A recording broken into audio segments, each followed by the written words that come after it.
Hello and welcome to Curriculum Night. My name is Laura Boscarino and I teach math here on Team 6B. Thank you for joining us and watching the video. A little bit about me. I am a resident of Shelby Township. I do have my master's in the art of teaching mathematics from Maryville College, and I did finish not too long ago my 30 post-master's credits. Also focusing on math and some diversity in there and best practices of learning. I have my bachelor's from Western. Before I came to Walden, I kind of subbed all over the place at all different levels for a couple years, and I also taught 5th grade at Pine Tree 1 year and theater at Oakview, which I really enjoyed. I do love math. It's my passion, and teaching kids is my passion as well. At home, I do have an elementary age son that you can see in the pictures here, and he is in Utica schools, and he has all kinds of fun interests, and he keeps me very busy. If I ever do get free time, I do love to paint furniture. I chalk paint and try to repurpose. So that's a little bit about me. Let's get into the curriculum. Okay, so the 6th grade math units of study. So you can see at the top here, this composes our general 6th grade math curriculum and our advanced 6th grade math curriculum. And then the bottom portion are additional 7th grade units that if you're an advanced math student, you will be learning this year as well. So we start off prime time. Basically, it's numbers, properties, how they interact, things like that. Then we go to comparing bits and pieces, fractional, decimal, percent relationships. Let's be rational, that is just fraction operations, add, subtract, multiply, divide, fractions, and mixed numbers. Next is covering surrounding, that's our geometry, area, perimeter, volume, the coordinate plane. Then we have decimal operations, that's another one that's kind of quick because it's the operations, add, subtract, multiply, divide. Then we have our variables and patterns unit. That's probably one of our most important units in 6th grade. It's foundational algebra and pre-algebra. And then we have data and statistics called Data About Us. If you're an advanced 6th grader for math, you will also do accentuate the negative.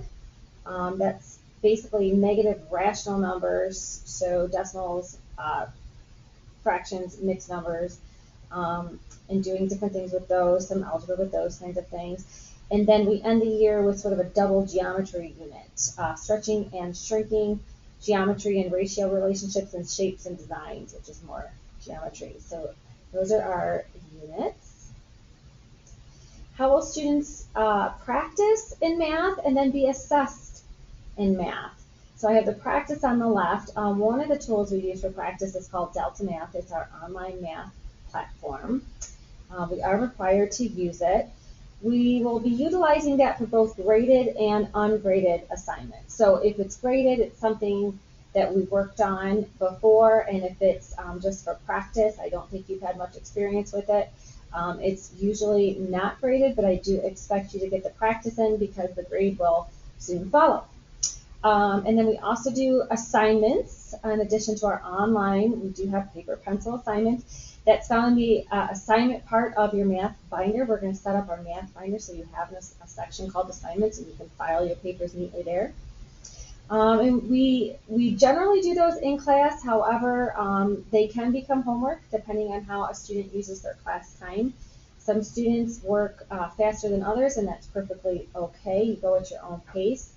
It's not a race. And then some will utilize their class time more efficiently. Hopefully they won't be talking as much, and then they don't have to take anything home or as much home.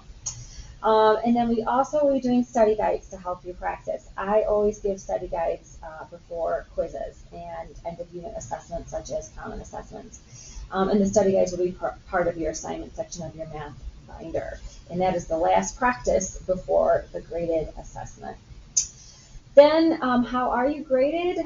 Things that are considered assessments are generally graded. That's the other side of our screen here. I don't know if I can move my picture. There you go.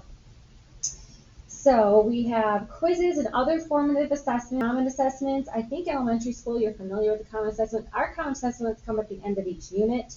They're not quarterly, if you had quarterly before. These cannot generally be retaken We do lots of things leading up to them, and so your common assessment is common throughout the district. All sixth graders will see the same assessment, and those are not retakeable. The next category here, it says reassessment opportunities. I like to give reassessment to anyone that's interested in it and that wants to put the effort in. I'm really impressed with that, and please ask me about that.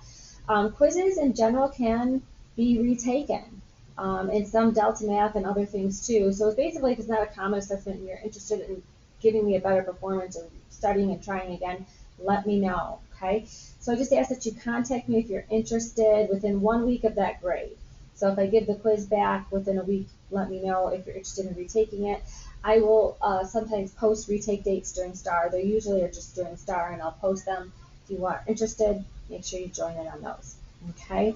I do like that you let me know that you tried to restudy. It says must show evidence of new learning to become eligible for a retake.